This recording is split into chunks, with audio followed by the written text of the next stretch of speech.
সুন্দর একটি দৃশ্য এঁকে রং করে দেখাতে চাই আপনাদেরকে। ভিডিওটি শেষ পর্যন্ত দেখুন, আশা করছি আপনারা নিজে আঁকতে পারবেন, শিখতে পারবেন এবং অন্যকেও শেখাতে পারবেন। আর্ট পেপারের মাঝে সোজা করে একটি দাগ দিলাম।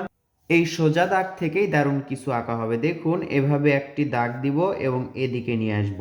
আবার দেখুন এখানে একটি দাগ দিব এবং এখানে নিয়ে আসব। এখান থেকে দেখুন একই রকম করে এখানে একটা সোজা দাগ দিলাম এবং এখানে এভাবে মিলিয়ে দিলাম।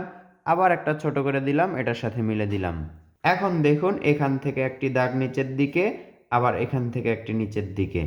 এই দাগটা এই দাগের সাথে বর্ডারের সাথে একবারে মিলে দিলাম এবং এটা এটার সাথে আবার সোজা করে এখানে একটা দাগ দিলাম এবং এখানে আরও একটা দাগ দিলাম। এখান থেকে এই দাগটা মিলে দিলাম এই বর্ডারের সাথে এবং এখান থেকে দুটি সুন্দর ঘরের শেপ আঁকা হলো। এবার দেখুন এখানে আমরা গাছের ডাল আঁকবো ভি লেটার থেকে। ভি লেটার এবং নিচের দিকে একটি দাগ, এখান থেকে আরও একটি দাগ। এপাশে একটি গাছ আঁকবো, নিচের শিকড় দেখুন এভাবে আঁকলাম। এবার গাছের ডালগুলো দেখুন ঘুরে ঘুরে এভাবে উপর দিকে যাব, এই তো গোল করলাম। আবার দেখুন এখানে ঘুরে ঘুরে গোল করলাম। এর উপরে আরও একটি, এই পাশে আরও একটি, এভাবে করে আমরা গাছের পাতা আঁকবো। সহজে, কঠিন করা যাবে না। ঘরে দরজা এবং জানালা আঁকলাম। এরপর দেখুন এই গাছের এই কর্নার থেকে আমরা এভাবে করে ঘুরে ঘুরে নিচের দিকে মানে জিগজ্যাগ করে নিচের দিকে নিয়ে আসব। এই পাশেও ঠিক একই রকম করে এই তো দেখুন জিগজ্যাগ করে এভাবে নিচের দিকে নিয়ে আসব। তো বন্ধুরা দুইটি দাগের মাধ্যমে দুই পাশে এই দাগের মাধ্যমে দেখতে পাচ্ছেন সুন্দর একটি নদী হয়ে গেল। নদীর পাড়গুলো আমরা কিন্তু ডাবল করে দিচ্ছি, একটা বাদ রেখে আরেকটা ডাবল করছি। এই পাশেরটাও একই রকম করছি। সহজ এই সুন্দর দৃশ্য আঁকা শিখতে আমাদের ভিডিওগুলো দেখুন। আশা করছি ভিডিওগুলো দেখে শিখতে পারবেন, অন্যকেও শেখাতে পারবেন। নদীতে আমরা একটি নৌকা আঁকবো, এজন্য দেখুন রাবার দিয়ে এই দাগটুকু হালকা করে মিশে নিব। এবার এখানে একটি পাল আঁকবো। নদীর পাল আঁকার আগে আমরা এখানে কি আঁকবো, একটি সই আঁকবো। এই তো একটি সই আঁকলাম।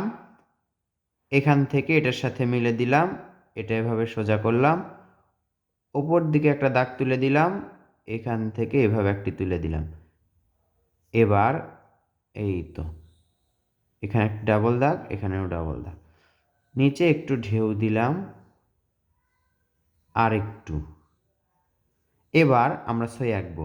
দেখুন এখান থেকে একটা দাগ এভাবে ভাঁজ করব, ওপর দিকে তুলে দিব এবং ওপর দিকে চওড়া হলো। এটার সাথে একটু ভাঁজ করে মিলে দিলাম, সোজা একটা দাগ দিব এই বরাবর। এই দাগটা আবার ডাবল করব, হালকা করে এভাবে দড়ির দাগ দিব।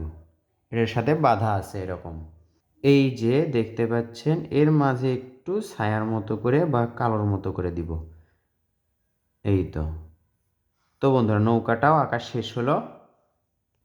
গ্রাম বাংলার প্রাকৃতিক সৌন্দর্য, এই দৃশ্যগুলো সহজ হয় এবং দেখতেও সুন্দর হয়।